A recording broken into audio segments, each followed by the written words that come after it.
Olá pessoal, tudo bem? Sejam bem-vindos à nossa quarta aula. Vamos direto ao ponto. No vídeo passado, referente à aula da semana 3,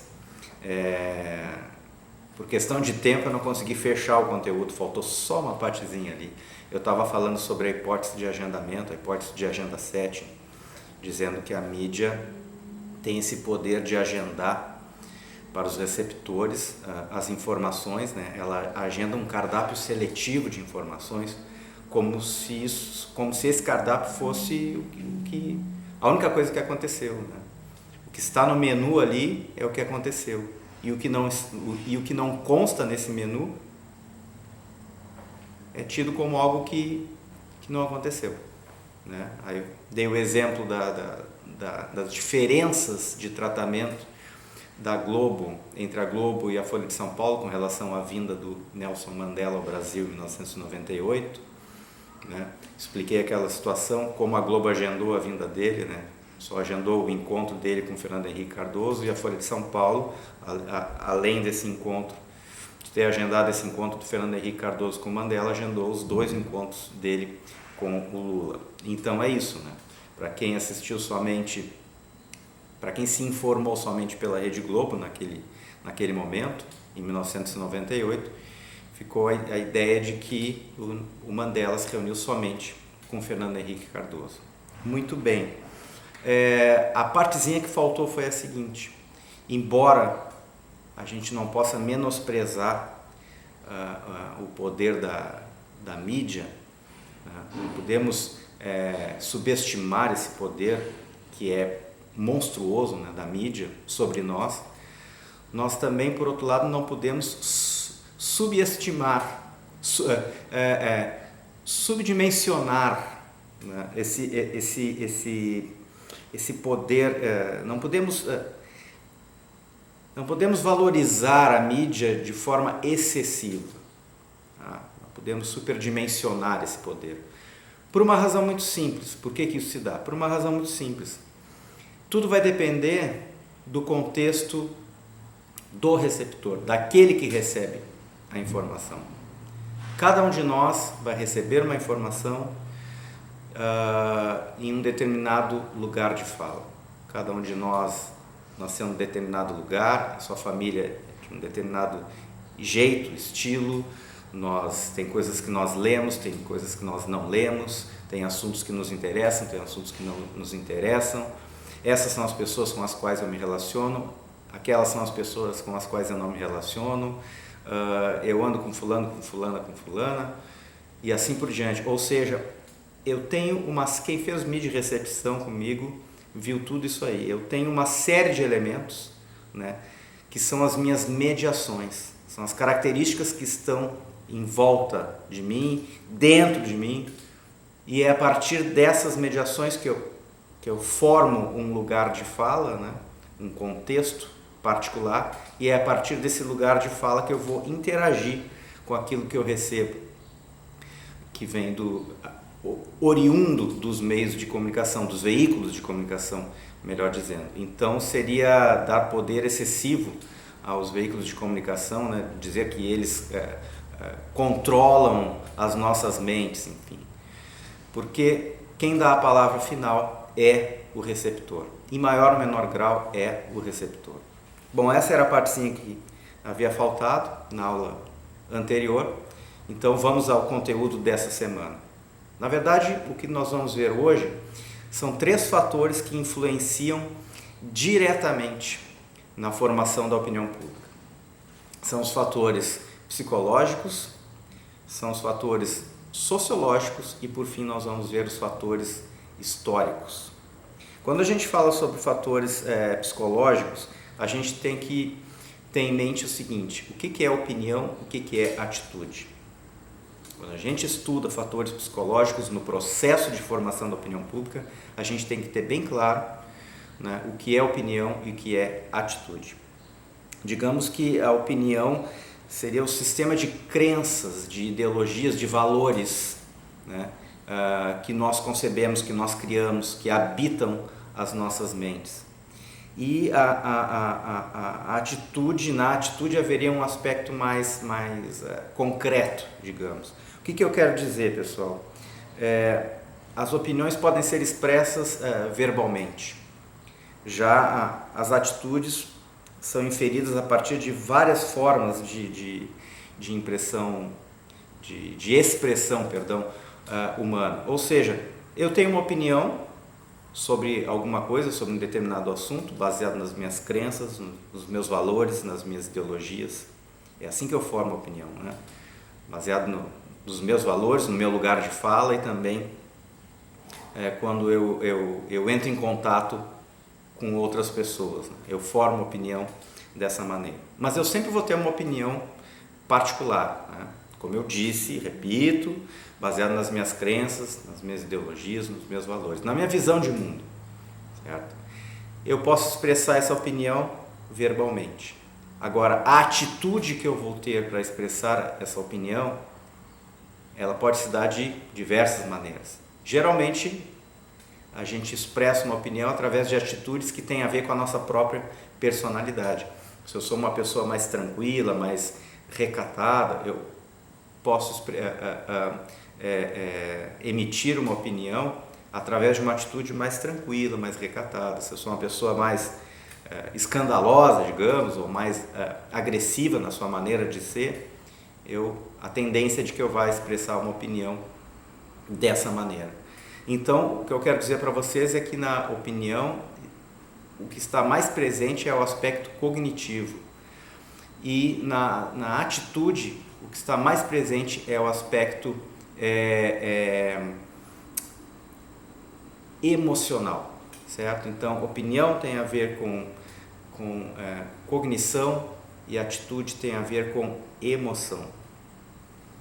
Dentro dessa questão aí dos aspectos psicológicos, onde a gente vê opinião e atitude, nós temos que levar em conta também outro fenômeno que acontece dentro dos aspectos psicológicos, que é o fenômeno da formação dos estereótipos. Todos nós, em maior ou menor grau, nós construímos estereótipos a respeito de alguma pessoa, a respeito de alguma instituição, enfim, a respeito de algo.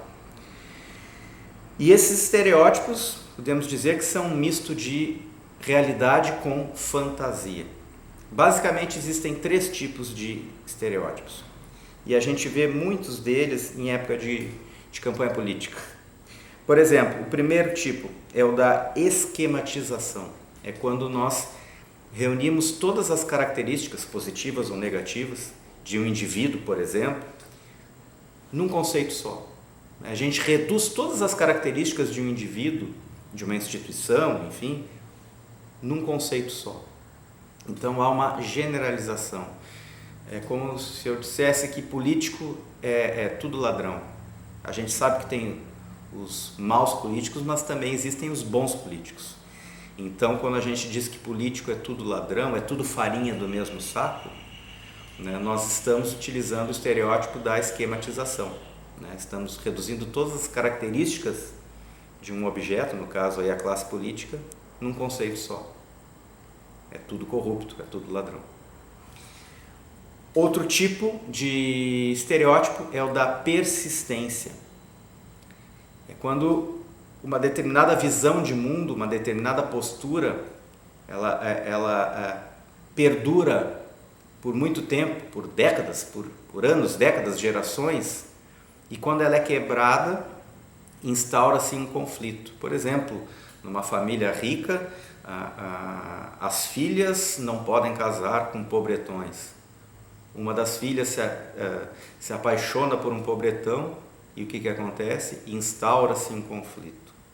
Então, no campo da política, por exemplo, quando se tem uma determinada postura e depois de um tempo se muda essa postura, né, há uma espécie de conflito, há uma espécie de decepção.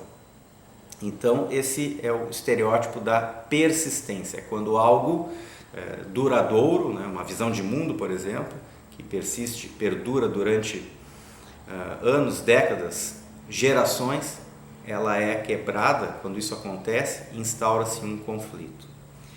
E o terceiro tipo, que vocês vão ver muito nas próximas eleições, até porque a gente vê em todas as campanhas eleitorais, é o seguinte: é o estereótipo da imagem própria de um grupo. No que consiste esse estereótipo? Consiste em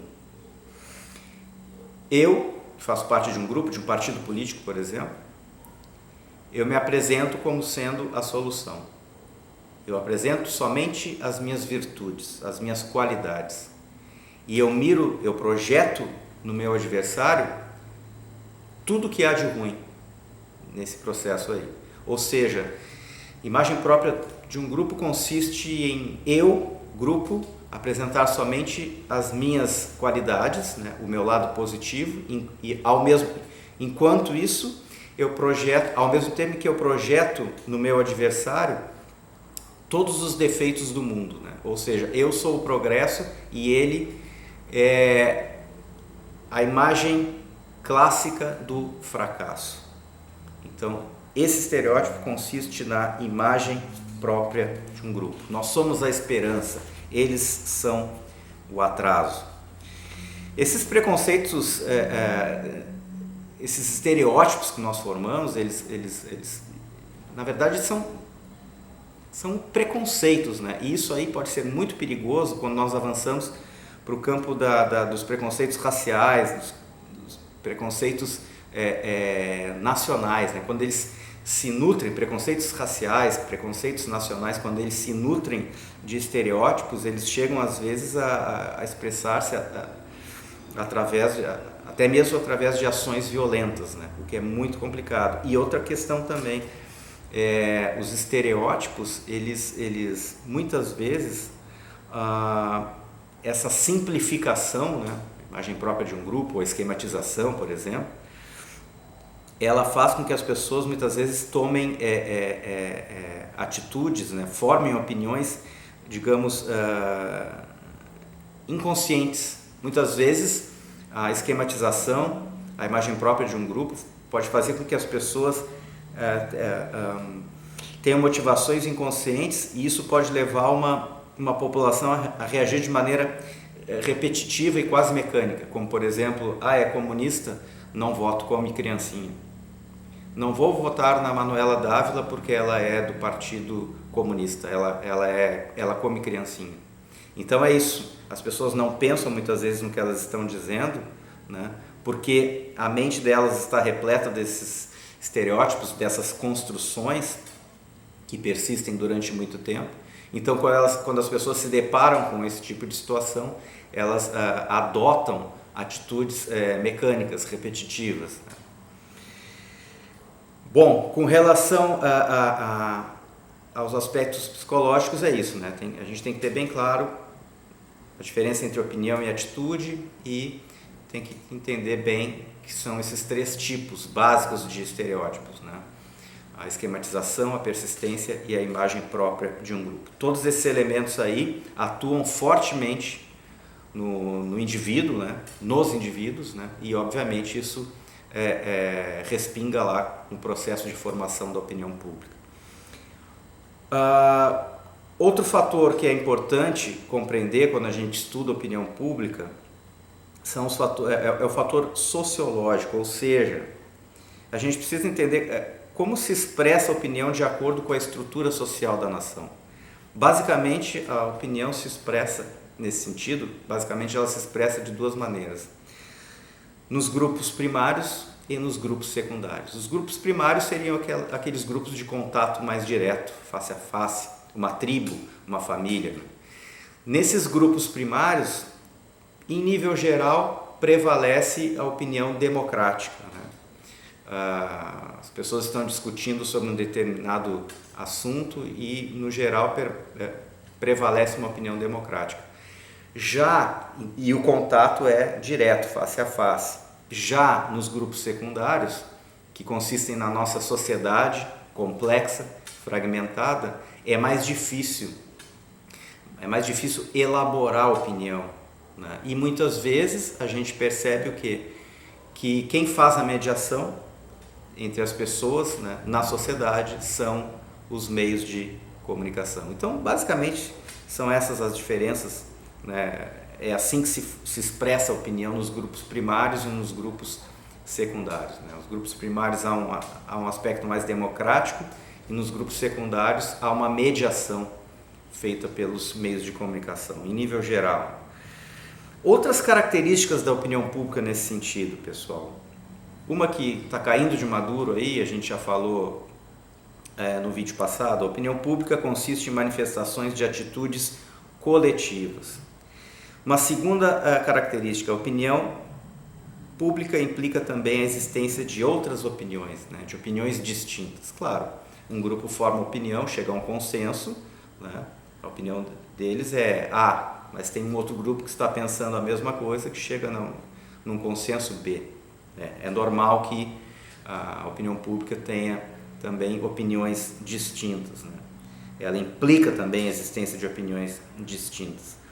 Um dos aspectos importantes também da opinião pública é o grau de informação que as pessoas têm sobre o assunto a opinar. E nós sabemos que muitas pessoas opinam, mesmo que não estejam por dentro do assunto que está sendo tratado. Então, a gente tem que levar em conta isso também. Nem sempre, no processo de formação da opinião pública, as pessoas estão por dentro do assunto que está sendo tratado, nem sempre elas têm discernimento daquilo que está sendo discutido. E tudo isso para dizer também que a opinião pública não é a soma das opiniões privadas. Isso porque o seu suporte é o grupo e não o indivíduo. Ou seja, a opinião pública é um fenômeno social. Então a gente pode dizer, pessoal, que a opinião pública é o resultado de uma elaboração. Então a opinião pública não tem nada a ver com, por exemplo, a opinião pública elegeu fulano de tal. Não. A opinião pública tem a ver com elaboração, né? É consenso, não é soma, né? Quando a gente fala em soma, a gente está falando de vontade popular, de correntes de opinião. A corrente de opinião mais forte elegeu fulano, a mais fraca não elegeu Beltrano, compreendem? Então, opinião pública tem a ver com elaboração, certo? Não tem a ver com soma. Soma diz respeito à vontade popular, né? É o resultado de uma soma, a maioria vence, o voto, por exemplo, certo? Então essa é uma grande diferença que a gente tem que ter bem claro aí. Muito bem, pessoal, muito bem. Chegamos no último ponto da aula de hoje, que são os fatores históricos no processo de formação da opinião pública. Eu começo dizendo o seguinte: para que funcione a opinião pública, deve haver acesso total e irrestrito às informações sobre as questões que interessam essa opinião pública. Ou seja, isso significa que os atos de um governo, por exemplo, não devem ser mantidos em sigilo, certo? Muito bem. Quanto mais progride a democracia, mais se tornam veementes as exigências para a abolição do sigilo na política. E eu estou falando aí da Inglaterra, da França, Inglaterra já ali no final do século XVII, a França já mais para o final do século XVIII. Ou seja, até então, nesses países europeus, havia muito sigilo na política, né? Mas por pressão das forças populares, da sociedade, com o tempo, esse sigilo na política ele foi quebrado. Então, a censura na política, né? O sigilo político, ele foi abolido, né? Foi quebrado, como eu disse, na Inglaterra, mais precisamente em 1695, e na França, durante a Revolução de 1789. Então vejam, a ascensão da opinião pública, ela está relacionada também com o aumento do poder econômico da classe média e a difusão da alfabetização. Ou seja, quanto mais condições, quanto mais poder econômico e quanto mais conhecimento as pessoas têm, quanto mais esclarecidas elas são, mais chances elas têm de opinar com discernimento, opinar com propriedade, certo? E quando a gente fala nesses países, Inglaterra, França, é bom lembrar também que existiam naquele tempo os cafés, os salões, né, os clubes de leitura. Então, representantes da sociedade se reuniam nesses locais para julgar, esse é o termo, julgar os atos dos seus governantes, né? Analisavam controvérsias, né? Passavam por todas aquelas fases de formação da opinião pública e chegavam a um consenso, e essa opinião pública, de fato, né, que era formada, ela tinha voz e vez, ela tinha poder frente ao poder, né? Se fosse o caso, essa formação de opinião pública, né, ela mudaria os rumos da política. E isso perdurou durante alguns séculos, até o momento em que, com a Primeira Guerra Mundial em 1914, com o estouro da Primeira Guerra Mundial em 1914, as pessoas perceberam que a opinião pública não era tão forte quanto se pensava. As pessoas viram que, se fosse o caso, os governantes passariam por cima da opinião pública. E isso aí, claro, presencialmente eu explicaria melhor, mas a partir disso aí, e aí pegando carona no que o grande Jürgen Habermas nos mostrou em Mudança Estrutural da Esfera Pública, há uma mudança de paradigmas, né? Cada vez mais a opinião pública vai enfraquecendo e, ao mesmo tempo, os meios de comunicação, através dos seus veículos, começam a fazer a mediação entre poder e sociedade, como é hoje. Então há uma mudança estrutural aí da esfera pública e, sim, a partir da Primeira Guerra Mundial, as pessoas percebem que essa opinião pública não era tão forte quanto se achava que ela era. Outro ponto, se fosse o caso, né, os governantes passariam por cima dela. Muito bem.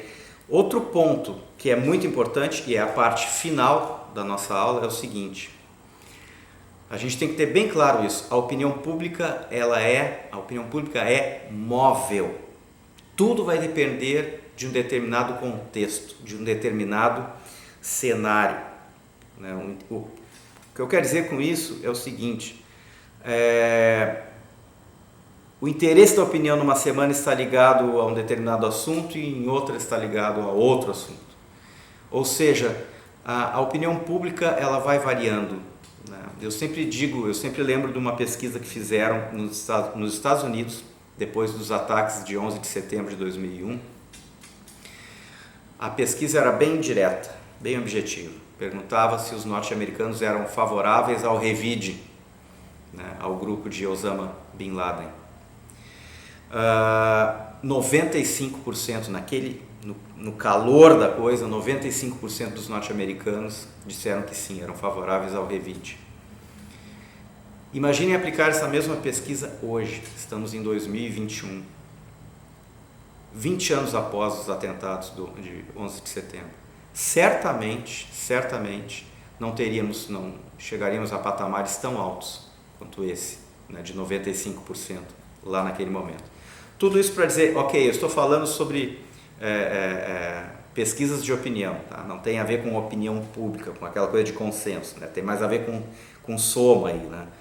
Mas eu trago esse exemplo para mostrar a vocês que a opinião das pessoas ela é móvel, ela varia de acordo com um determinado contexto, com um determinado cenário. E para vocês terem uma ideia disso, vejam bem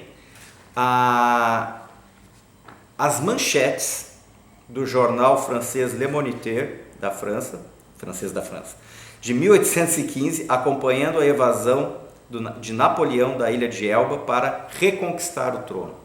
Vejam a mudança das manchetes deste jornal francês, acompanhando o retorno de Napoleão para reconquistar o trono. 9 de março, o monstro, Napoleão, fugiu do local do exílio. 10 de março, o ogro desembarcou em Cabo Juan. 11 de março, o tigre apareceu em Gap. Estão avançando tropas por todos os lados para deter sua marcha. Terminará sua aventura como delinquente nas montanhas. 13 de março, o tirano está agora em Lyon. Todos estão aterrorizados com a sua chegada. 18 de março, o usurpador ousou aproximar-se às 60 horas da capital. 19 de março, Bonaparte adianta-se, mas é impossível que alcance Paris. 20 de março, Napoleão chegará amanhã aos muros de Paris.